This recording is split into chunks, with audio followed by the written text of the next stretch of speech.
బలలో మనం పాలు పొందటానికి సమాయత్తమవుదాం. రండి, పాత నిబంధన గ్రంథంలో నుండి యోబు గ్రంథము మొదటి అధ్యాయము.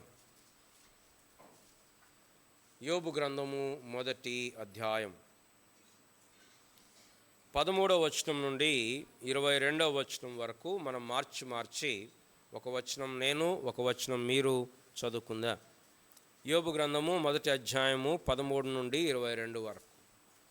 ఒక దినమున యోబు కుమారులను కుమార్తెలను తమ అన్న ఇంట భోజనము చేయుచు ద్రాక్షారసము పానము చేయుచుండగా ఒక దూత అతని యొద్దకు వచ్చి,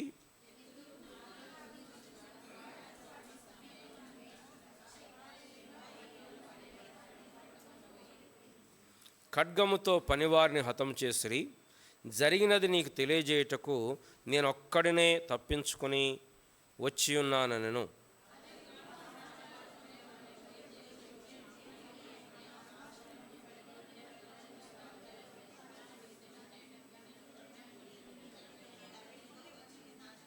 అతను ఇంకా మాట్లాడుచుండగా మరి ఒకడు వచ్చి, కల్దీయులు 3 సమూహములుగా ఒంటెల మీద పడి వాటిని కొనిపోయి ఖడ్గము చేత పనివారిని చంపిరి.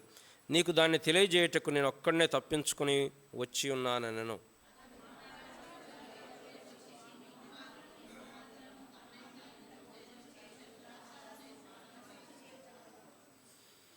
గొప్ప సుడిగాలి అరణ్య మార్గముగా వచ్చి ఆ ఇంటి 4 మూలలను కొట్టగా అది యవనుల మీద పడినందున వారు చనిపోయిరి. దాన్ని నీకు తెలియజేయుటకు నేను ఒక్కడనే తప్పించుకొని వచ్చి ఉన్నానెను.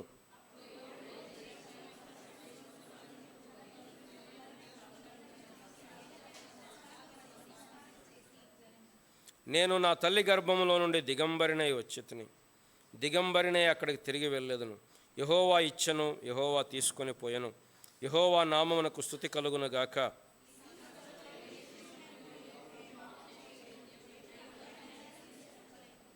దేవుడు తన ఒక వాక్య భాగం ద్వారా మనతో మాట్లాడినట్టుగా ప్రార్థన చేయించుకుందాం.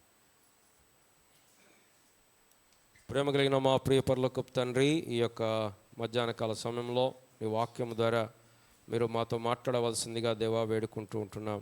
మీరు మాకు సహాయం చేయండి. మీ యొక్క లేఖన భాగములలో నుండి నీ స్వభావమును, నీ ఆలోచనను, నీ తలంపులను ప్రభా మీరు మాకు బయలుపరిచిన కొలది మేము గ్రహించటానికి కృప చూపించండి. నిలబడుచున్న మీ దాసుడు అయోగ్యుడు, అపాత్రుడు, జ్ఞానము లేనటువంటి వాడు కనుకనైనా మీ మెండైన కృపను అనుగ్రహించి మీ దాసును మీరు కనికరించి నీ ప్రజలకు క్షేమము నిమిత్తమై, ఆదరణ నిమిత్తమై బలపరిచి వాడుకొనుమని, మా ఈ సమయాన్ని మాకెంతో ఆశీర్వాదకరంగా దీవెనకరంగా చేయమని యేసు ప్రభు నామమున ప్రార్థిస్తున్నాం తండ్రి.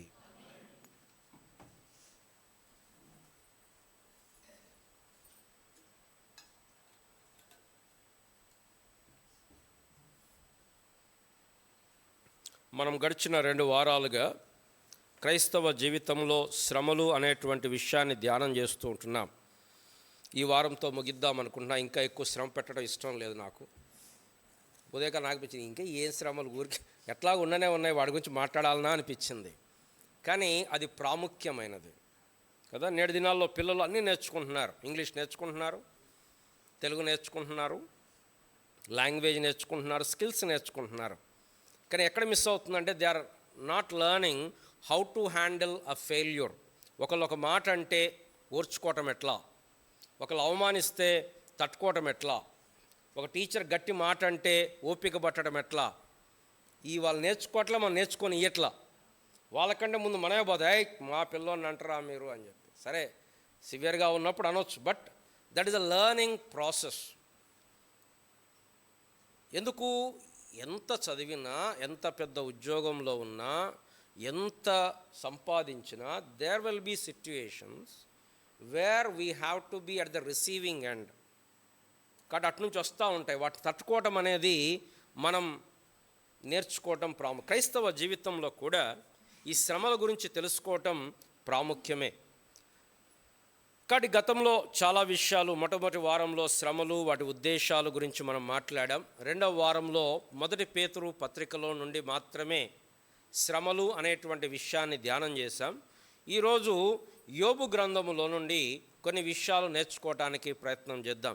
చాలా విషయాలు మనం నేర్చుకోవచ్చు యోబు జీవితంలో నుండి, యోబు గ్రంథంలో నుండి. బహుశా బైబిల్లో మొట్టమొదట రాయబడిన గ్రంథం ఏంటి అని మనల్ని ఎవరిని అడిగితే మొట్టమొదట రాయబడిన గ్రంథం యోబు గ్రంథం అయి ఉండాలి. ఎందుకు అంటే యోబు కాలంలో యాజకులు లేరు. యోబే కుటుంబ పెద్దగా బలి అర్పిస్తూ ఉన్నాడు. కుటుంబంలో పెద్ద బలి అర్పించే సందర్భం ఎప్పుడు జరిగింది? అబ్రహాము కాలంలో జరుగుతూ ఉండేది. ఒకవేళ మోషే తర్వాత కానీ ఈ గ్రంథం రాసుంటే యాజకుడు, ధర్మశాస్త్రము, ఈ సంగతులు కనపడేవి. కానీ ఇక్కడ అబ్రహాము గురించి లేదు, యాకోబు గురించి లేదు, ఇస్సాకు గురించి లేదు, ఇస్రాయేలు గురించి లేదు. అంటే బహుశా ఇది అబ్రహాము కంటే ముందు కాలంలో జరిగిన సంఘటన అయి ఉండాలి అనేది బైబిల్ భక్తుల యొక్క, పండితుల యొక్క అభిప్రాయం. ఎవరు రాశారో తెలియదు, కానీ ఈ యొక్క అద్భుతమైన పుస్తకం బైబిల్లో ఉండడం ఎంతో గొప్ప ఆశీర్వాదకరం. కాబట్టి అనేకమైన విషయాలు ఉన్నాయి, కానీ మీ ముందుకు నేను 4 సంగతులు తీసుకొని రావాలని ఆశిస్తూ ఉన్నాను. మళ్ళీ మనం కవర్ చేయకపోతే మీకు గుర్తుంటుంది. Reality, assurance, purpose, response. The reality of suffering, assurance in suffering, purpose in suffering, response to the suffering. వాస్తవికత, శ్రమల యొక్క వాస్తవికత. రెండవది శ్రమలలో మనకున్న ఆదరణ, నిశ్చయత. మూడవది శ్రమల వెనకాల ఉద్దేశము. నాలుగవది శ్రమలకు మనం ఎలా ప్రతిస్పందించాలి. ఇక్కడ మనం గతంలో కూడా చాలాసార్లు చెప్పుకున్నాం. మొట్టమొదటిది వాస్తవికత. మనకిష్టమున్నా లేకపోయినా, మనం కోరుకున్నా కోరుకోకపోయినా మానవ జీవితం తప్పనిసరిగా శ్రమల గుండా వెళ్ళే జీవితం. గతంలో మనం చదివాం ప్రసంగి గ్రంథములో, దేవుడు సుఖమును దుఃఖమును జతపరిచి ఉన్నాడు. యోబు గ్రంథములో మాట ఉంది, నిప్పు రవ్వలు గాలికి ఎగుస్తున్నట్లుగా మానవులు శ్రమానుభవమునకే పుట్టుచున్నారు అని. కానీ శ్రమలు లేనటువంటి మానవుడు లేడు. నువ్వు ముఖ్యమంత్రి అయినా, ప్రధానమంత్రి అయినా, భారతదేశంలోనే ప్రపంచంలో అత్యంత ధనవంతుడవైనా, చదువుకున్నా, చదువు లేకపోయినా, స్త్రీవైనా, పురుషుడవైనా, అందంగా ఉన్నా, అందంగా లేకపోయినా, శ్రమలు ప్రతి మనిషి జీవితంలో ఏదో ఒక రీతిగా ఉంటూనే ఉంటాయి. దేవుడు అలా పెట్టాడు. అయితే మనకున్న అభిప్రాయం ఏంటంటే బ్లాక్ అండ్ వైట్. మనం మంచిగా ఉంటే శ్రమలు రావు, మనం మంచిగా లేకపోతే శ్రమలు వస్తాయి. ఇది కొంతవరకు సత్యమే, కానీ ఎల్లవేళలా సత్యమయ్యే అబ్సల్యూట్ ట్రూత్ కాదు. ఎందుకు కాదు? యేసు ప్రభువారు ఈ లోకంలో శ్రమ పొందాడు. యేసు ప్రభువారు తాను పొందిన శ్రమల వలన విధేయతను నేర్చుకున్నాడు. మరి యేసు ప్రభు తప్పు చేసి ఉంటాడా? కాదు. కాబట్టి మనం అలా బ్లాక్ అండ్ వైట్ లాంటి, చాలాసార్లు మన స్వభావం ఏంటంటే ఎవరికైనా శ్రమ వచ్చింది అనగానే ఎమ్మడే మనం తీర్పు తీరుస్తాం. వాళ్ళు అలా చేశారు కాబట్టి ఇలా వచ్చి ఉంటుంది, ఇంకా కొంచెం అడుగు ముందుకేస్తే నేను చెప్పినట్టు వినలేదు కాబట్టి వాళ్ళకు వచ్చి ఉంటుంది అనుకుంటాం. మనం అలా తీర్పు తీర్చడానికి లేదు.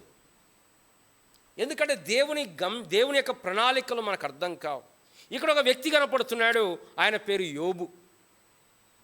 ఆయన ఎలాంటి వాడు అంటే ఆ దేశం మొత్తములోనే అతని వంటి వాడు లేడు అని స్టార్ట్ చేశాడు. 4 విషయాలు చెప్తున్నాడు ఆయన గురించి. చూడండి, అతడు, మొదటి అధ్యాయం 1వ వచనం, అతడు యథార్థవర్తనుడు. Is upright man. యథార్థవర్తనుడు, ఇంటెగ్రిటీ. అప్రైట్ అంటే యథార్థత, ఉన్నది ఉన్నట్లుగా ఉండేటువంటి వ్యక్తి. కపటము లేదు, దోషము లేదు, నాటకము లేదు, డ్రామా లేదు. యథార్థత. కొంతమంది దీన్ని ఇంకొక విధంలో తిప్పి అవతలని ఎట్లా పడితే అట్లా మాట్లాడి మేము యథార్థవంతులం, ఉన్నది ఉన్నట్టుగా మాట్లాడతాం. అవతల చచ్చిపోతాడు ఆవిడ ఆ లోపల. అది కాదు యథార్థత. అది యథార్థత కాదు. యథార్థత అంటే అవతలని పట్టించుకోకుండా మనం చంపేమని కాదు. యథార్థత అంటే నిన్ను అడిగినప్పుడు లేదా నీ ప్రవర్తనలో బయటికొకటి లోపలికొకటి లేకుండా ఉండటం. యోబు అలాంటి వాడు, యథార్థవర్తనుడు. రెండవది న్యాయవంతుడు. బ్లేమ్లెస్ అని ఉంది కొన్ని ట్రాన్స్లేషన్స్లో. అంటే ఇదిగో యోబు ఇలా తప్పు చేస్తున్నాడు అని చూపించటానికి లేదు. అలా అంత మాత్రాన యోబు పాపము లేనివాడు కాదు అని కాదు, కానీ నిందారహితుడు. యేసు ప్రభువారు ఒక్కడే పాపము లేనివాడు. కానీ యోబు జీవితంలో ఇగో యోబు ఇక్కడ తప్పు చేస్తున్నాడు అని చెప్పి చూపించటానికి లేదు. మూడవది దేవుని యందు భయభక్తులు కలిగిన వాడు. దేవుని పట్ల భయం కలిగిన వాడు. ఎంత భక్తి కలిగిన వాడంటే తన కుమారులు వారు అనుదినము విందు చేసుకునేటప్పుడు ఒకవేళ తమ హృదయములో లోపల మనస్సులో దేవుని దూషించారేమో, he don't want to take a risk అని వాళ్ళ పక్షముగా ప్రతి ఉదయం చూడండి 5వ వచనం, వారు వారి దినములు పూర్తి కాగా యోబు తన కుమారులు పాపము చేసి తమ హృదయములలో దేవుని దూషించరేమో అని వారిని పిలువనంపించి వారిని పవిత్రపరిచి అరుణోదయమున లేచి ఒక్కొక్కని నిమిత్తమై దహన బలి అర్పించుచూ వచ్చను. యోబు నిత్యము అలాగున. కానీ యోబు జీవితం తర్వాత కూడా యోబు చాలాసార్లు చెప్తాడు, నేను పేదవారికి సహాయం అయ్యాను, నేను దిక్కులేని వారికి దారి చూపించాను, నేను సహాయం చేస్తూ వచ్చాను, నేను కన్యకను చూడకూడదని నా కన్నులతో నిబంధన చేసుకున్నాను, నేను ఇలా జీవించాను అని చెప్పి యోబు చెప్తాడు. ఇప్పుడు ఇలాంటి వ్యక్తి జీవితం ఎలా ఉండాలా? అద్భుతంగా ఉండాలి. అలానే ఉంది. ఇంకొక మాట కూడా ఉంది అక్కడ, అతడు చెడుతనమును విసర్జించినవాడు. హి షన్డ్ ద ఈవిల్. ఇది నిజమేనా ఈ మాట? పరిశుద్ధాత్మ దేవుడు రాసి పెట్టాడు. కింద దేవుడు సాతానుకు పరిచయం చేస్తున్నాడు. సాతానుడు మరి అంతకుముందు ఆలోచించలేదేమో, దేవుడే సాతానుతో చెప్తున్నాడు. ఏం చెప్తున్నాడు? నా సేవకుడైన యోబు సంగతి. దేవుడు యోబు గురించి సాతానుతో మాట్లాడుతూ అంటున్నాడు, ఇదిగో నా సేవకుడైన యోబు, నా సేవకుడైన యోబు. చూడండి 1వ అధ్యాయం 8వ వచనం, నీవు నా సేవకుడవైన యోబు సంగతి ఆలోచించితివా? అతడు యథార్థవర్తనుడు, న్యాయవంతుడైయున్, దేవుని యందు భయభక్తులు కలిగి చెడుతనం విసర్జించిన వాడు, భూమి మీద అంతటా అతని వంటి వాడు. What a word it is. దేవుడు మాట్లాడుతూ ఇతని వంటి వాడు లేడు. మోషే గురించి రాయబడుతుంది, ఇతని భూమి మీద ఇతని సాత్వికుడు ఇంకొకడు లేడు. ఇప్పుడు దేవుడు చెప్తున్నాడు, ఇతని వంటి భక్తుడు లేడు. నిజంగా తన జీవితం అలానే ఉంది అప్పటి వరకు. భార్య, పిల్లలు, 10 మంది పిల్లలు, విస్తారమైన ఏమున్నాయి, 500 జత 7,000 గొర్రెలు, 3,000 ఒంటెలు, 500 జతల ఎడ్లు, 500 ఆడగాడిదలు, బహుమంది పనివారు. అతడు గొప్పవాడయ్యాడు. అద్భుతంగా ఉంది జీవితం. ఇప్పుడు ఇతని జీవితంలో శ్రమ రావటం న్యాయమా? కానీ అతని జీవితంలో అత్యంత గొప్ప శ్రమ వచ్చింది. ఇప్పుడు మనం చదివాం, ఒకే రోజు తన అట్లా వార్త వచ్చింది, ఎద్దులు గాడిదలు మేయిస్తున్నాయి, శత్రువులు వచ్చారు, వాటి పట్టుకొని పోయారు, పనివారిని చంపేశారు. ఆ వార్త వింటున్నాడు. దేవుని అగ్ని ఆకాశం నుండి పడి గొర్రెలను, పనివారు కూడా, గొర్రెలు ఎంతోమంది పనివారు మన లెక్క తెలియదు, గొర్రెల లెక్క తెలుసు కానీ పనివారు లెక్క తెలియదు. పైనుంచి అగ్ని వచ్చింది, కాల్చింది, తగలబడిపోయారు. 17వ వచనం, కల్దీయులు వచ్చారు, ఒంటెల మీద పడ్డారు, ఖడ్గము చేత పనివారిని చంపారు, వాటిని తీసుకుని వెళ్ళిపోయారు. 18వ వచనం, పిల్లలు చక్కగా వారు భోజనం చేస్తున్నారు, ద్రాక్షారసం తాగుతున్నారు, గొప్ప సుడిగాలు వచ్చింది, యవనస్తులు అందరూ చనిపోయారు. అంటే బహుశా మానవ చరిత్రలోనే ఒక గొప్ప శ్రమ, మన కొరకు రాయబడిన గొప్ప శ్రమ ఏదైనా ఉందంటే ఇంతకంటే గొప్ప శ్రమ ఉందని మనం అనుకోవటానికైతే లేదు. ఒకే రోజులో 10 మంది పిల్లలు, ఒక పిల్లోడు పోతేనే దట్ సఫరింగ్ ఈజ్ అన్ఇమాజినబుల్. ఒక పిల్లోడు, ఎదిగిన పిల్లోడు, 20-30 సంవత్సరాల పిల్లోడు చనిపోతే మనకు తెలుసు ఆ ఇల్లు ఎంత గ్లూమీగా ఉంటుందో. అట్లాంటిది ఇమాజిన్ 10 చిల్డ్రన్, 10 మంది చనిపోయారు. ఇది యోబు జీవితంలో వచ్చిన గొప్ప శ్రమ. కాబట్టి పిల్లల మొట్టమొదటి విషయం నేను ముందుకు తీసుకొచ్చేది ఏంటంటే the reality of suffering. We cannot escape suffering. That is our frame work. నాకు వద్దు అనుకున్నంత మాత్రాన కుదరదు. తప్పనిసరిగా మన జీవితంలో శ్రమలు వస్తాయి. ముఖ్యంగా క్రైస్తవుల జీవితంలో మనం చదివాం, మనం వీటి కొరకు నియమింపబడ్డాం, వాటిని అనుభవించటాన్ని నియమింపబడ్డాం. మన ప్రభువు కూడా శ్రమల గుండా వెళ్ళాడు. కాబట్టి ఈ లోకంలో మనం జీవించినంత కాలం ఏదో ఒక శ్రమ గుండా మనం వెళ్తూనే ఉంటాం. This the reality of suffering. ఏదో మనం మంచిగున్నంత మాత్రాన శ్రమలు రావు, ఏదో చేసినంత మాత్రాన శ్రమలు వస్తాయి. అది కూడా వస్తాయి. దావీదు జీవితంలో పాపం చేశాడు, దాన్ని బట్టి శ్రమ పొందాడు, శిక్ష పొందాడు. కానీ చేయనంత మాత్రాన శ్రమలు రావు అనేదైతేమీ లేదు. అట్లని చెప్పి ఎట్లయినా జీవితిద్దామనుకుంటే మనం దేవుని పిల్లలము కాదు. అంటే పాపం చేయకపోయినా శ్రమ వస్తుంది, పాపం చేసినా శ్రమ వస్తుంది కాబట్టి చేసుకుందామా అంటే మనం దేవుని పిల్లలమే కాదు అప్పుడు. సరే, యోబు జీవితంలో తను ఎంతో చక్కగా ఉన్నాడు. అంటే చాలాసార్లు మనకు ఆశ్చర్యం ఏంటంటే, ఎందుకు దేవుడు ఇలా చేశాడు? నేను ఇంత బాగున్నా కదా, నేను మంచిగా మందిరానికి వెళ్తున్నా కదా, నేను దేవుణ్ణి ఆరాధిస్తున్నా కదా, పాటలు పాడుతున్నా కదా. ఇప్పుడు మన పిల్లలు ఉన్నారు, వాళ్ళు ఉద్యోగాల కోసం ట్రై చేస్తున్నారు. నేను అనుకుంటాను, వాళ్ళు అనిపిస్తుంది, అరే లోకంలో అందరూ ఇష్టం వచ్చినట్టు బయట తిరుగుతున్నారు, గాలికి తిరుగుతున్నారు, ఇష్టం వచ్చినట్టు చెడు అలవాట్లో జీవిస్తున్నారు, వాళ్ళకేం ఉద్యోగాలు వస్తున్నాయి. మేమేమో ప్రతివారం మందిరాన్ని పట్టుకొని ఈడ కూర్చొని పనులన్నీ చేసి చక్కగా మేము దేవుని కొరకు జీవిస్తున్నాం, మాకేం 1 మార్కులో 2 మార్కులు మిస్ అయిపోతుంది. ఎందుకు ఇలా జరుగుతుంది? మనకు తెలియదు. దాని తర్వాత మనం చూద్దాం. కానీ ఒకటి మాత్రం నిజం, ఒకవేళ ఇప్పుడు జరిగినా, ఇప్పుడు ఉద్యోగం వచ్చిన తర్వాత మళ్ళీ ఏదో ఒక శ్రమ వస్తూనే ఉంటుంది. కానీ మానవ జీవితంలో శ్రమలు లేని జీవితం అనేది ఉండదు. ఇది మనం అర్థం చేసుకో. అందుకోసమే పేతురు గారు చెప్పాడు, మీకు కలుగుచున్న అగ్ని వంటి మహాశ్రమను గురించి మీకేదో వింత సంభవించినట్లు ఆశ్చర్యపడకూడదు. మీరేమి స్టార్టిల్ కావద్దు, మీరేమి వండర్ కావద్దు. అయ్యో మాకెందుకు వచ్చింది ఇది. కొంతమంది నాకు రాదు అంట కదా. కరోనా వచ్చిన చాలామంది నాకు రాదు అన్నారు. ఎందుకు రాదు? మనం ఐరన్తో చేసాము, ఎందుకు రాదు మనకి? నాకు అసలు తలనొప్పి రాదు, ఎందుకు రాదు? నువ్వేనా, నీ తల ఏమన్నా బొప్పి కట్టిందా? అవన్నీ ఉట్టి మాటలు.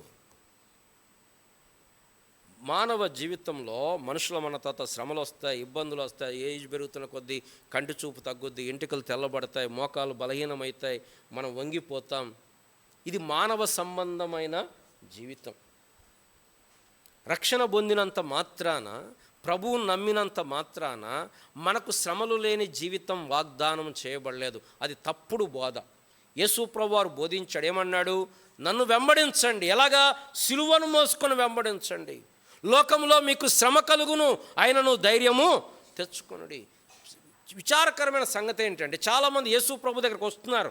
ఎందుకు వస్తున్నారు అంటే శ్రమలు పోవని నేను అనట్లేదు, కానీ ఆయన వచ్చింది మన నిత్య రక్షణ కొరకు వచ్చాడు. ఈ లోకంలో మనమేదో హ్యాపీగా బతకాలని కాదు. ఇక్కడ మొట్టమొదటిది మన జీవితంలో ఈ వాస్తవికతను మనం అంగీకరించాలి. వస్తాయి, శ్రమలు వస్తాయి. ఇప్పుడు కాకపోతే రేపు వస్తాయి, రేపు కాకపోతే ఎల్లుండి వస్తాయి, లేకపోతే ఎప్పుడో ఒకసారి వస్తాయి. రాకుండా అయితే ఎవ్వరి జీవితము లేదు. అది విశ్వాస అయినంత మాత్రాన, ప్రభువు నమ్మినంత మాత్రాన దేవుడు మనకు శ్రమలేని జీవితం ఇవ్వాలి అని కోరుకోవడానికి లేదు. ఎందుకంటే ఆయన సొంత కుమారుడు, ఏ పాపమెరుగని యేసు ప్రభువారే ఈ లోకంలోకి వచ్చినప్పుడు ఆయన బాధించబడ్డాడు, నిందించబడ్డాడు, హింసించబడ్డాడు. మరి నువ్వు నేను ఇంకెలా తప్పించుకుంటాం కదా? ఇది first thing, it's very clear, శ్రమలు వస్తాయి. రెండవది ఏంటి? ఈ శ్రమలలో మనకొక ఆదరణ ఉంది, మనకొక నిశ్చయత ఉంది. ఏంటి తెలుసా? మన దేవుడు. యోబు జీవితంలో శ్రమ వచ్చినప్పుడు శ్రమ వెనకాల దేవుడు ఉన్నాడు. యోబు అన్నాడు, యెహోవా ఇచ్చెను, యెహోవా తీసుకొనెను. చాలాసార్లు మనకున్న అవగాహన ఏంటంటే, యెహోవా ఇచ్చెను, సాతాను తీసుకొనెను అనుకుంటాం. సాతాను ఉన్నాడు, లేడని నేను అనట్లేదు, బైబిల్లో వాటి ప్రస్తావన లేకుండా లేదు. కానీ హూ ఈజ్ ఇన్ కంట్రోల్? ఎవరు కర్త, ఎవరు అధికారము కలిగి ఉన్నారు? దేవుడా, సాతానుడా? సాతానుడు ఎక్కడ కనపడతాడు? యోబు గ్రంథంలో 1వ అధ్యాయం, తర్వాత 2వ అధ్యాయం, తర్వాత ఇంకా కనపడ్డు. యోబు మాటల్లో కానీ, యోబు స్నేహితుల మాటల్లో కానీ, లాస్ట్లో దేవుడు వచ్చి మాట్లాడినప్పుడు కానీ సాతానుడికి అక్కడ రోల్ ఏమీ లేదు. పిల్లరా, చాలామంది ఏమనుకుంటారంటే దేవుడు సాతాను ఇద్దరు ఈక్వల్, కొన్నిసార్లు దేవుడు గెలుస్తాడు, కొన్నిసార్లు సాతానుడు గెలుస్తాడు అనుకుంటారు. సాతానుడు దేవుని కంట్రోల్లో ఉన్నాడు. దేవుడు అడిగాడు, సాతాను ఎక్కడికి పోయేస్తున్నావు అన్నాడు. నేను చెప్పను అంటానికి లేదు సాతానుడు, నీకెందుకు అంటానికి లేదు సాతానుడు. దేవుడు తన మహాజ్ఞానమును బట్టి వాడిని ఉంచాడు లోకంలో కదా. మనకు అప్పుడు అనిపిస్తుంది, ఈ దేవుడు అసలు చేసింది చేయక మంచి గార్డెన్ చేసి దాంట్లో ఎందుకు ఆ జ్ఞానం చెట్టు పెట్టాలి, మంచి చెడ్డలు తెలియనిచ్చే చెట్టు, అదొక్కటి లేకుండా అయిపోయేది కదా. పోనీ పెడితే పెట్టిండు, ఈయన ఎలక్ట్రిక్ ఫెన్సింగ్ పెట్టవచ్చుగా, ఒక సీసీ కెమెరా పెట్టుకొని ఆ ఆదాం వాడికి బాగానే అలారం మోగి ఆదాం ఆగా ఎందుకు పోతున్నావు అనొచ్చు కదా. పిల్లరా, దేవుని జ్ఞానాన్ని మనం గ్రహించలేం.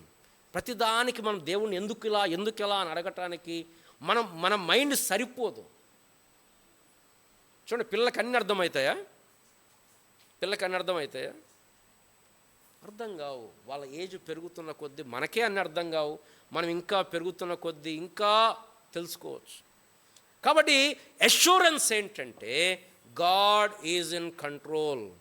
దేవుడు ఆయన ఆధిపత్యములో ఉన్నాడు, ఆయన అదుపులో ఉన్నాయి. ఈ శ్రమలు ఎలా పడితే అలా లేవు. దేవుడు అనుమతి ఇచ్చాడు, ఇదిగో అతన్ని ముట్టవద్దు. God has set a control, a limit. అతన్ని ముట్టవద్దు 1వ అధ్యాయంలో. 2వ అధ్యాయంలో అతన్ని ముట్టు, కానీ అతని ప్రాణము చూడండి. 1వ అధ్యాయం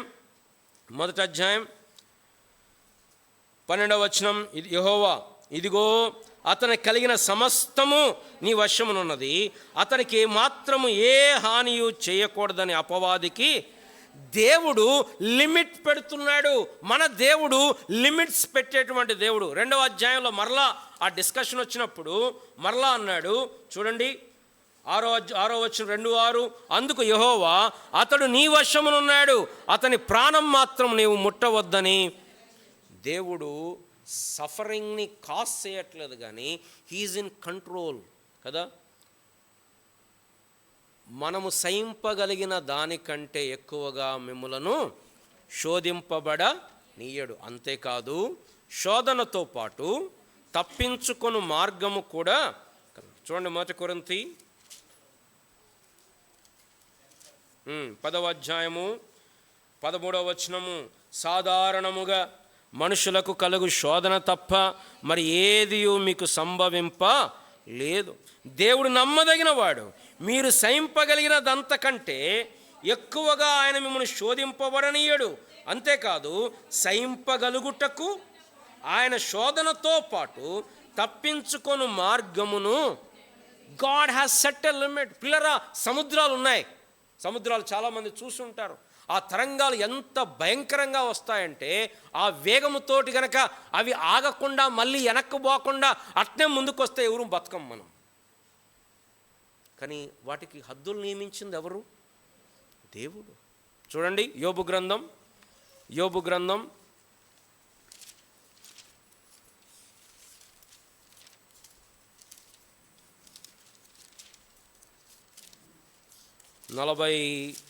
38వ అధ్యాయం 8వ వచనం, సముద్రము దాని గర్భము నుండి పొర్లిరాగా తలుపుల చేత దాన్ని మూసినవాడెవడు?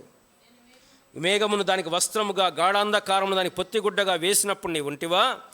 దానికి సరిహద్దు నియమించి దానికి అడ్డగడియలు తలుపులు పెట్టించినప్పుడు నీవింతవరకే గాని మరి దగ్గరకు రాకూడదనియు, ఇక్కడనే నీ తరంగముల పొంగు అనపబడియు నేను చెప్పినప్పుడు నీవు వింటివా? మన దేవుడు ఎలాంటి వాడంటే సర్వము ఆయన ఆధిపత్యం. సూర్యుడున్నాడు, ప్రతిరోజు 6 కాగానే ఆయన దిగిపోతాడు. ఎందుకు దిక్కుండా నేను దిగను, ఈరోజు నేను కొంచెం సెలవు తీసుకుంటూ అంటాడా? లేదు, దేవుడు దానికి నియమించాడు. అంతేకాదు, పైనుంది గాలికి ఘనపరిమాణము నియమించాడు. చూడండి 38వ అధ్యాయం 4వ వచనం, భూమికి పునాదులు వేసినప్పుడు నీవెక్కడున్నావు? నీకు వివేకము కలిగిన చెప్పుము. నీకు తెలిసిన దాని పరిమాణం నియమించిన వాడెవడో చెప్పుము. దాని మీద పరిమాణపు కొల వేసిన వాడెవడో చెప్పుము. దేవుడు ఆయన అద్భుతమైనటువంటి జ్ఞానము కలిగినటువంటి వాడు. 28వ అధ్యాయము 25వ వచనంలో గాలికి ఇంత బరువు ఉండవలెనని ఆయన నియమించి ఉన్నాడు. తీసాడా? 28, 25 గాలికి ఇంత బరువు ఉండాలి అని నియమించాడు. ప్రమాణమును బట్టి జనములకు ఇంత కొలత అని ఈ సివిల్ ఇంజనీర్లు లేకపోతే ఫిజిక్స్ కెమిస్ట్రీలు చదువుతాం. వాల్యూమ్, డెన్సిటీ, దానికి ఫార్ములాస్ ఉంటాయి. కానీ దేవుడు నియమించాడు. యెషయా గ్రంథం 39వ అధ్యాయం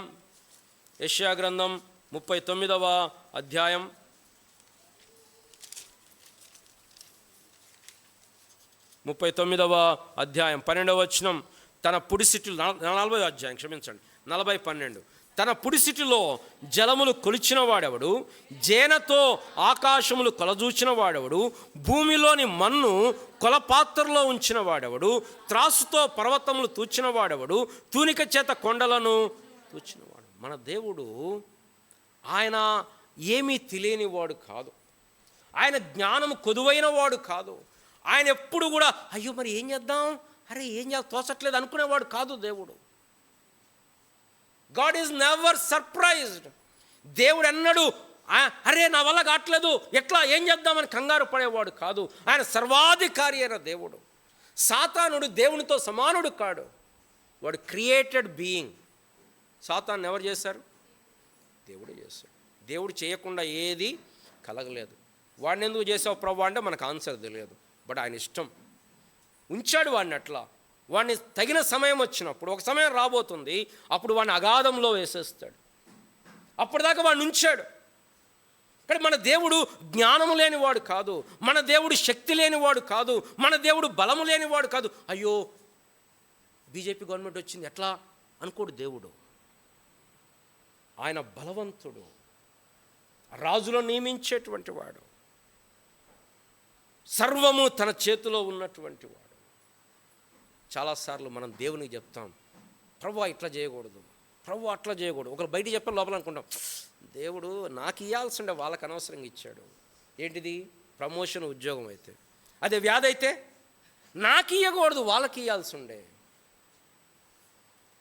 ఈ క్రికెట్ చూస్తుంటారు కదా, వాళ్ళు ఎంతో ప్రాక్టీస్ చేసి కోచింగ్ పెట్టుకొని కష్టపడి వాళ్ళ జీవితం మొత్తం దాని మీద పెట్టుకొని వాళ్ళు ఆడుతుంటారు. ఈడ కదలకుండా మంచి పాప్కార్న్ ముందు పెట్టుకుని చూసేవాళ్ళు వాళ్ళు చెప్తుంటారు, ఏమని ఈ షర్రే సచిన్ టెండూల్కర్ ఇట్లా కొట్టకుండా ఇట్లా కొట్టాల్సి ఉండే, ఈ బాల్ అట్లా వేయాల్సి ఉండే, ఈ బాల్ ఇట్లా. ఎవరికి చెప్పేది? వాళ్ళ జీవితం మొత్తం దాని మీద పెట్టి ఆడుతుంటే మనకు దాంట్లో ఏబిసిడీలు తెలియదు. చూసేదేదో పేపరు, గంట క్రికెట్ చూసిన వాళ్ళు వాళ్ళకి చెప్తారు. ఒక్కోసారి నాకు కూడా కొంతమంది చెప్తూ ఉంటారు, ఇలా అలా అని చెప్తాం, నాకు నవ్వు వస్తూ ఉంటుంది. ఏం చెప్తాం మనం? మనకే అట్లా అనిపిస్తే.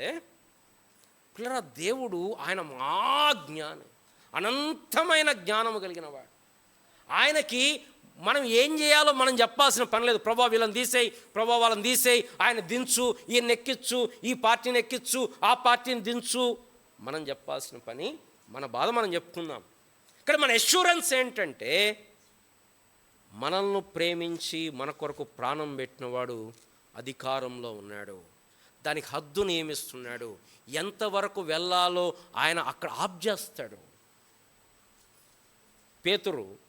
పేతురును జల్లించాలని సాతానుడు కోరుకున్నాడు. కానీ యేసుప్రభు ఏం చేశాడు? నీ నమ్మిక తప్పిపోకుండానట్లు నేను వేడుకున్నాను. సాతాను జల్లిస్తున్నాడు, కానీ నమ్మకం తప్పిపోకుండా నేను వేడుకుంటున్నాను.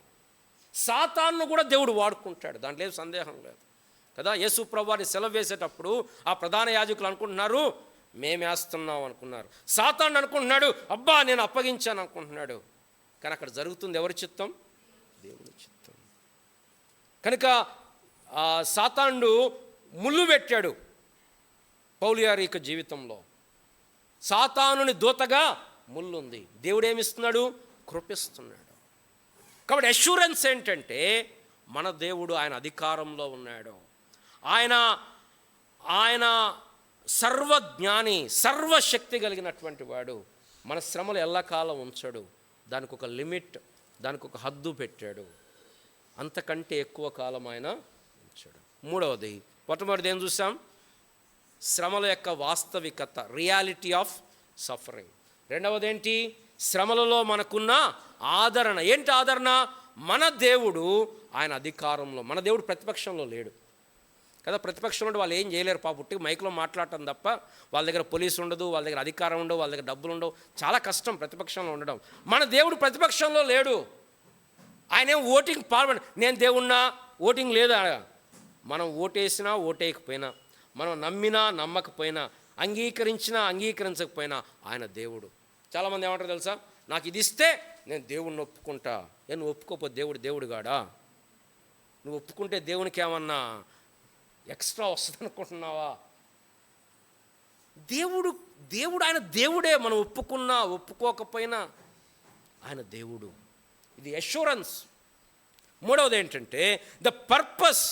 దేవుడు ఎందుకు అనుమతిస్తున్నాడు? చాలాసార్లు మనకు వచ్చే ప్రశ్న ఇది. ప్రేమించే దేవుడు, ప్రేమ కలిగిన దేవుడు, ప్రాణం పెట్టిన దేవుడు ఎందుకు మన జీవితంలో యోబు జీవితంలో అదే ప్రశ్న వచ్చింది. ఎందుకు దేవుడు అనుమతించాడు? ఎందుకు అనుమతించాడు? దేవుడు ప్రతి దాని వెనకాల ఉద్దేశం ఉంది. మనం చదివాం గతంలో, మరొకసారి కూడా చదువుదాం. విలాప వాక్యముల గ్రంథం, వంశీ డోరేనాను, విలాప వాక్యముల గ్రంథం 3వ అధ్యాయం ఎన్నో వచనమ్మా?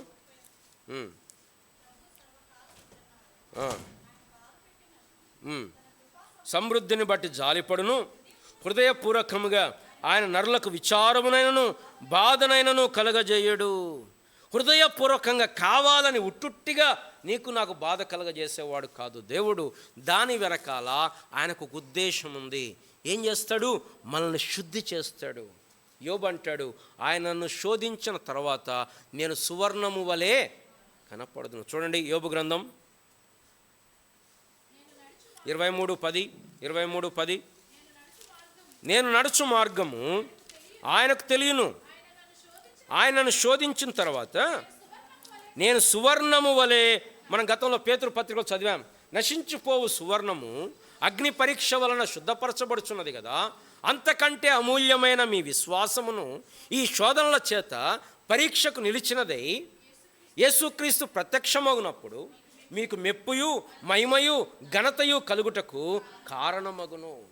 దేవుడు మనల్ని పరీక్షిస్తున్నాడు, మనల్ని శుద్ధి చేస్తున్నాడు. యోబు జీవితాన్ని కూడా, యోబు 4 విషయాలు చూసాం. యోబు యథార్థవర్తనుడు, న్యాయవంతుడు, భయభక్తులు కలిగిన వాడు, చెడుతనమును. అంత మాత్రాన ఇక యోబులో ఇంప్రూవ్మెంట్ అవసరం లేదు అని చెప్పడానికి లేదు. యోబు కలిగిన ఆశీర్వాదం ఏంటంటే 42వ అధ్యాయంలో డబల్ అయినాయి, ఒంటెలు డబల్ అయినాయి, గొర్రెలు డబల్ అయినాయి, మేకలు డబల్ అయినాయి. అది ఒక్కడే కాదు. ఆశీర్వాదం ఏంటంటే ఇంతకుముందు నీ గురించి నేను విన్నాను, ఇప్పుడు నీ గురించి నేను కన్నులారా చూస్తున్నాను. చూడండి 42వ అధ్యాయం. అమ్మ చదువుదాం, నేను చదువుతాను ఉండండి. అప్పుడు యోబు యెహోవాతో ఇలాగు ప్రత్యుత్తరం ఇచ్చెను. జాగ్రత్తగా వినండి. నీవు సమస్త క్రియలు చేయగలవనియు నీ ఉద్దేశించినది ఏది నిష్ఫలము కానేరదనియు నేనిప్పుడు తెలుసుకుంటుని. కొంతమంది లెక్కేసి రాశారు, దేవుడు 77 ప్రశ్నలు యోబుకు సంధించాడు. 77 ప్రశ్నలు.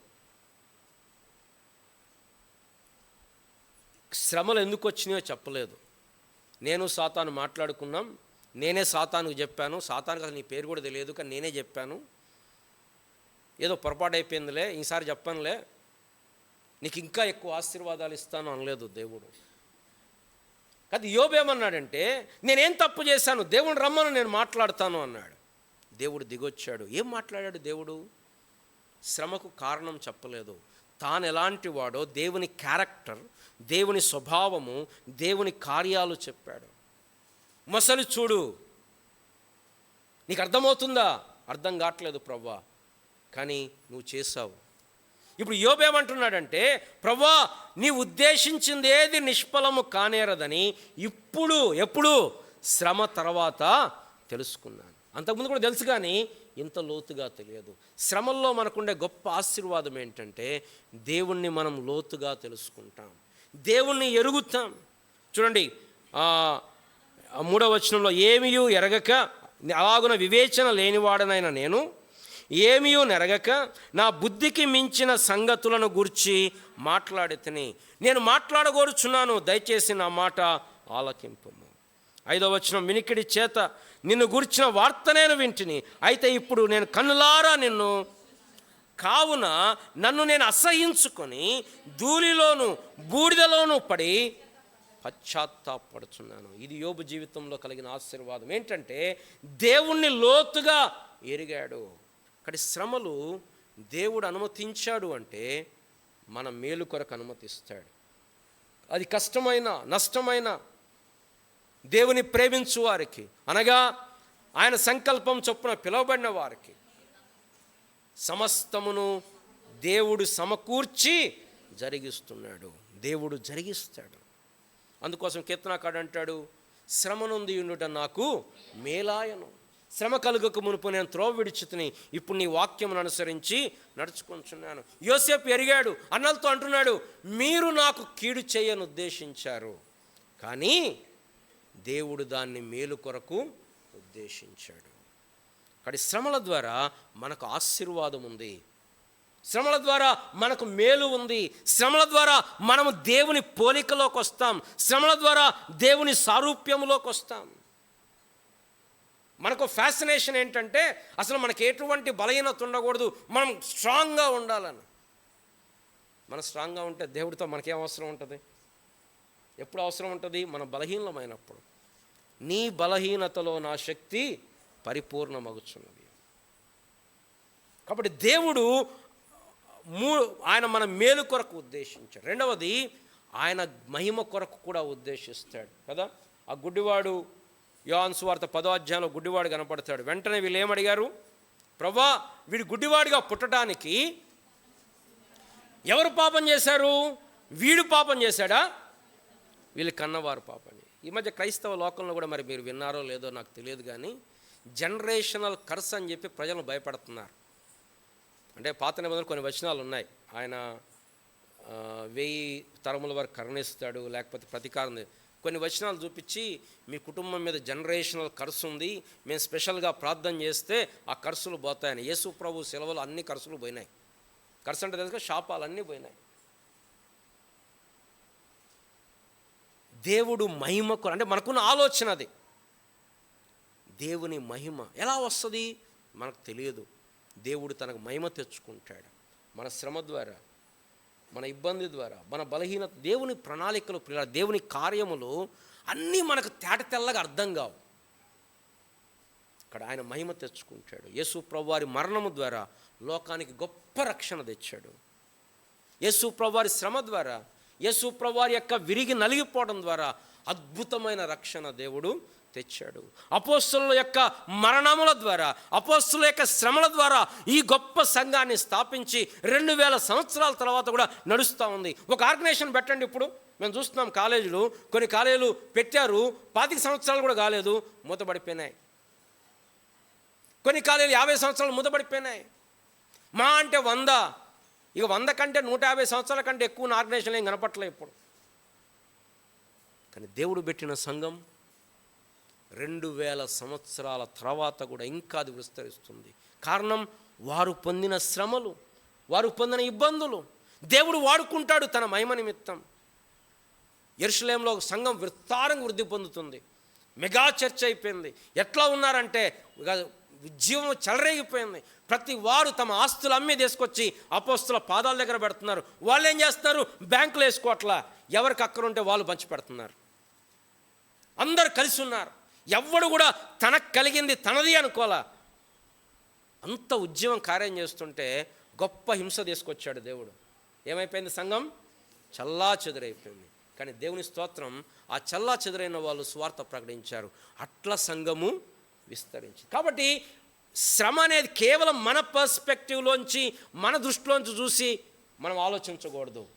దేవుడు తనకు మహిమకు తెచ్చుకుంటాడు. మూడవది, ఒక్కోసారి మనకు అర్థం కాకపోవచ్చు కూడా ఎందుకు దేవుడు చేస్తున్నాడు అనేది కదా. పేతురుతో అన్నాడు, నేను చేయనది ఇప్పుడు నీవు ఎరగవు, ఇక ముందుకు తెలుసుకుంటా. కొన్నిసార్లు మనకు అర్థం కాదు, మనకు అర్థం కాని చాలా ఉన్నాయి. దేవుడు ఎందుకు సాతాను ఉంచాడు, వాడిని ఎందుకు బంధించట్లేదు, దేవుడు ఎందుకు ఆదాము తప్పిపోయినప్పుడు ఆ చెట్టు అసలు ఆదాము దగ్గర ఎందుకు పెట్టాడు, పెట్టాడు. యేసు ప్రభువుని రావటానికి 4000 సంవత్సరాలు ఎందుకు ఆగాడు, ముందే రప్పియొచ్చు కదా. ఇంకా ఎందుకు యేసు ప్రభు రావట్లేదు, రెండవ రాకడ ఇంకా ఎందుకు రావట్లేదు, 2000 సంవత్సరాలు అయిపోయింది. మనకు తెలియని చాలా ఉన్నాయి. మనకు వినపడుచున్నది మెల్లనైన గుసగుస వంటి శబ్దం. రండి, యోబు గ్రంథం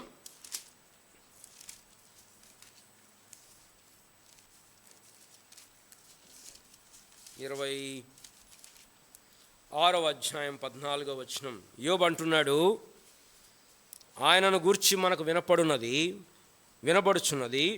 ఇవి ఆయన కార్యంలో స్వల్పములు. ఆయనను గూర్చి మనకు వినపడుచున్నది మిక్కిలి మెల్లనైన గుసగుస వంటి. పిల్లరా, దేవుని గురించి మనకు తెలిసింది దీనికే మనం ఎగిరెగిరి పడుతుంటాం. అసలు మనకంటే మించిన జ్ఞాని లేడు కదా. కొంతమంది ఎమిగురుతుంటారు, అసలు తొడలు కొడుతుంటారు, కత్తులు తిప్పుతుంటారు, ఎగరేస్తుంటారు, సవాల్ అంటుంటారు. ఏది? యోబు అంటాడు, దేవుని గురించి మనకు తెలిసింది మెల్లనైన గుసగుస వంటి శబ్దం. గర్జనలు చేయు ఆయన మహాబలం ఎంతైనది గ్రహింపగలవాడెవడు లేడు. కాబట్టి పిల్లరా, ద పర్పస్లో 3 విషయాలు నేను మీకు చెప్పాను. మొత్తం మీద మనం 4 విషయాలు చూస్తున్నాం. మొట్టమొదటిది రియాలిటీ ఆఫ్ సఫరింగ్, వాస్తవికత. రెండవది God is in control, assurance. ఏంటంటే దేవుడు ఆధీనంలో ఉన్నాడు. దేవుడు ఏమి నిస్సహాయుడిగా అయ్యో ఏం చేద్దాం ఇక నా పని అయిపోయింది అనుకునేవాడు కాదు దేవుడు. అది మనకు బైబిల్లో అర్థమయ్యే సంగతి. మూడవది దాని వెనకాల ఉద్దేశం. 3 విషయాలు చెప్పాను, 3 ఉద్దేశాలు. ఒకటి, మన యొక్క శుద్ధి చేయబట్టడానికి, మనల్ని ఆశీర్వదించటానికి, మనల్ని ఆయన రూపంలో మార్చడానికి. రెండవది, ఆయనకు మహిమ తెచ్చుకోవటానికి.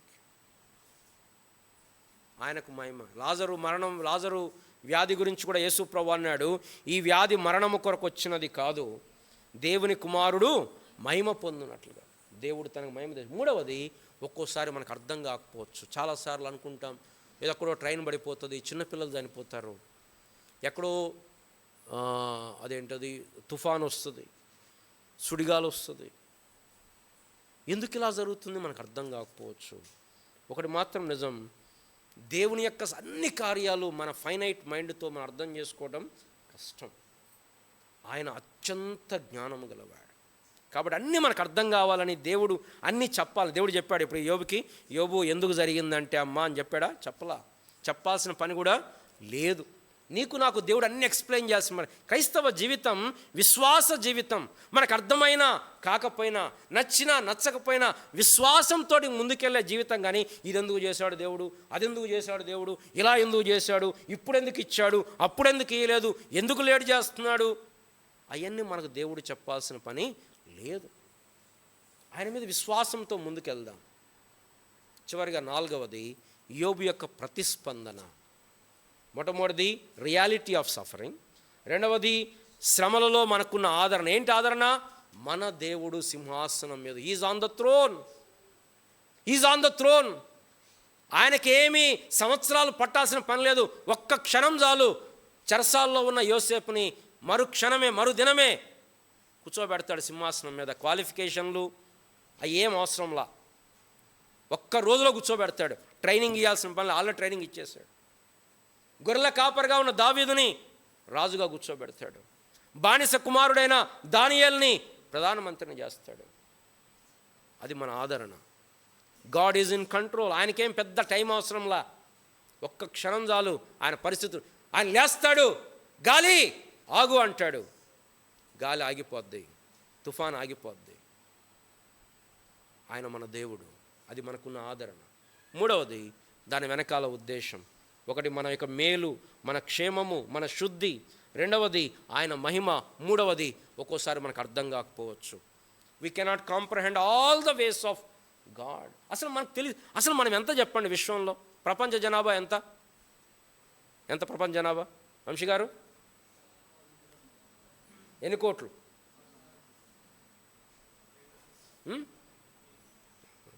అమ్మో, మీరంతా వీకున్నారు, నాకంటే వీకున్నారండి. మన భారతదేశ జనాభా దాదాపు 150 కోట్లు. ప్రపంచ జనాభా 700 కోట్లు దాటిపోయింది. 700 కోట్లు దాటిపోయింది. ఇది ఇప్పుడు జనాభా. చచ్చిపోయిన వాళ్ళు, బతికే వాళ్ళు వస్తే కొన్ని వేల లక్షల కోట్లు. వీళ్ళలో మనం ఒక్కళ్ళమే. ఈయన నిలబడి మనం దేవా ఎందుకు చేశావు? ఎవరిని ప్రశ్నించేది? ఎవరాయన? హూ ఆర్ వి? దుమ్ము ధూళి వంటి వారు. అందుకోసం యోబు అంటున్నాడు, నేను నీచుడని ఏం మాట్లాడతాను నేను ప్రభా? నాకేం తెలుసా నేను మాట్లాడటానికి? ఇక్కడ మనం చాలాసార్లు దేవుణ్ణి మన వ్యూలోంచి నాకు ఇలా చేస్తే దేవుడు ఇలా ఎందుకు చేస్తున్నాడు, యోబు అలా ప్రశ్నించాడు. దేవుడు నాకు అన్యాయం చేస్తున్నాడు అన్నాడు.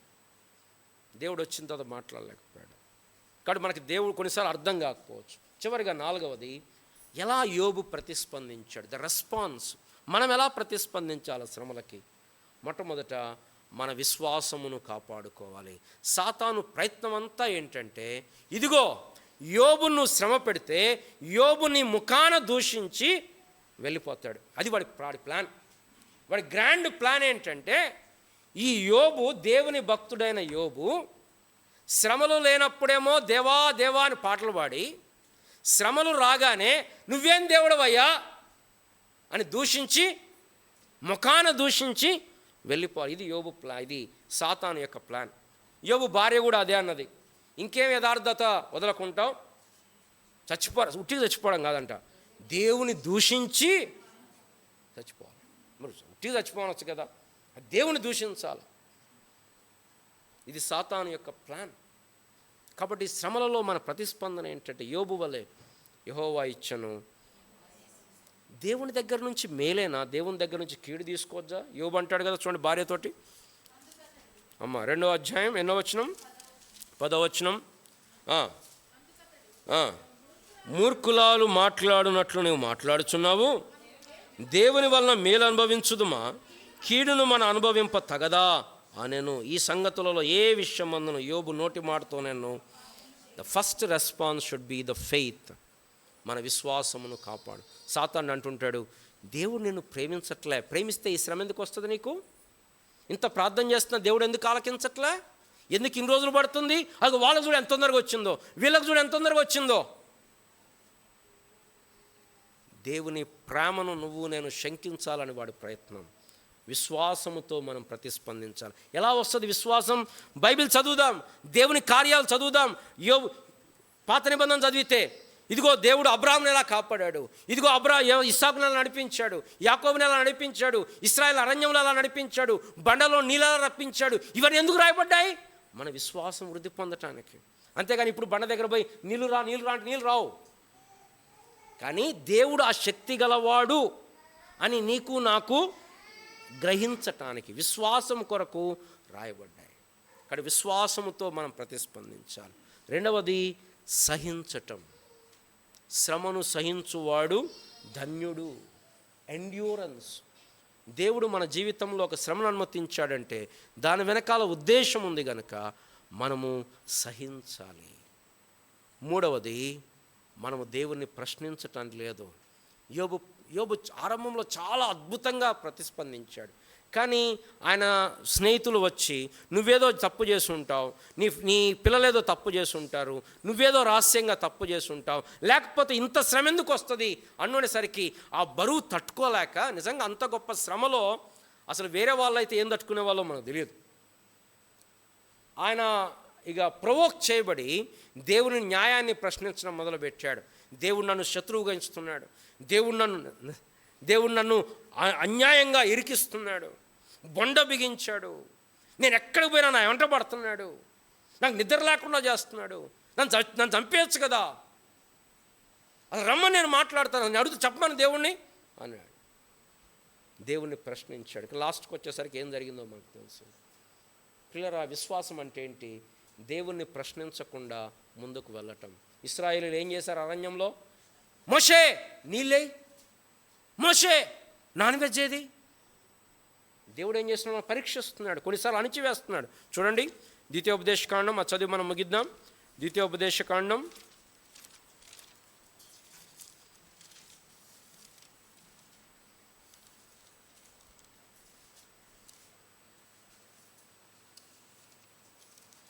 8వ అధ్యాయం 2వ వచనం, మరియు నీవు ఆయన ఆజ్ఞలు గైకొందువో లేదో నిన్ను శోధించి నీ హృదయములో ఉన్నది తెలుసుకొనుటకు నిన్ను అనొచ్చు నిమిత్తము అరణ్యములో ఈ 40 సంవత్సరములు నీ దేవుడైన యెహోవా నిన్ను నడిపించిన మార్గమంతటిని.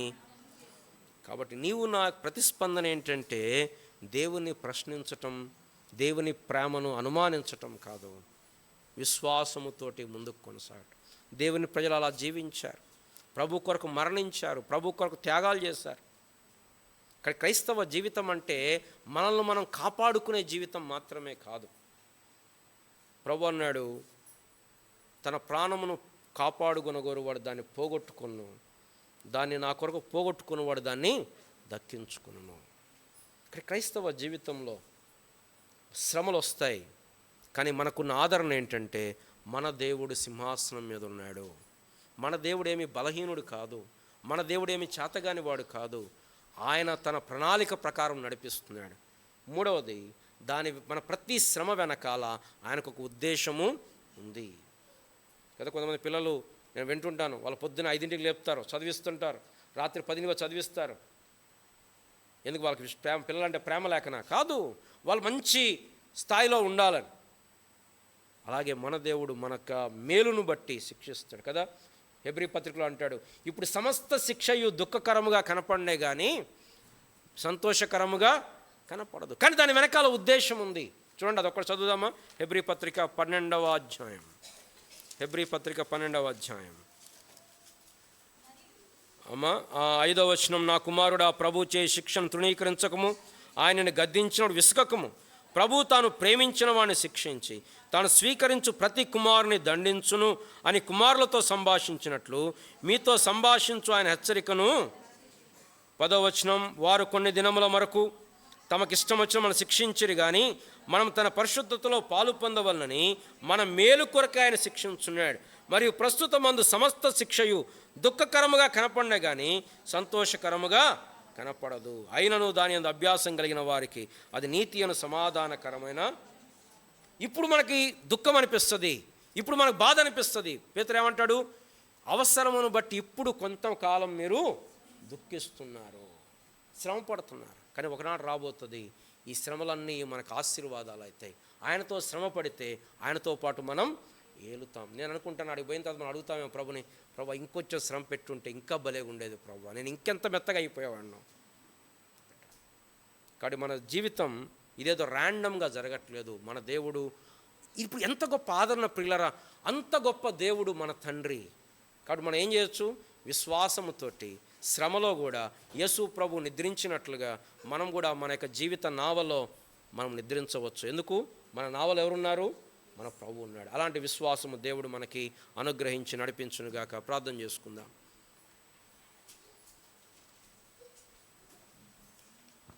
ప్రేమ కలిగిన మా ప్రియ పరలోకపు తండ్రి, ఈ సమయంలో యోబు గ్రంథంలో నుండి మేము 4 విషయాలు మేము చూస్తడానికి మీ ఇచ్చిన ఆధిక్యతను బట్టి వందనాలు, స్తోత్రాలు.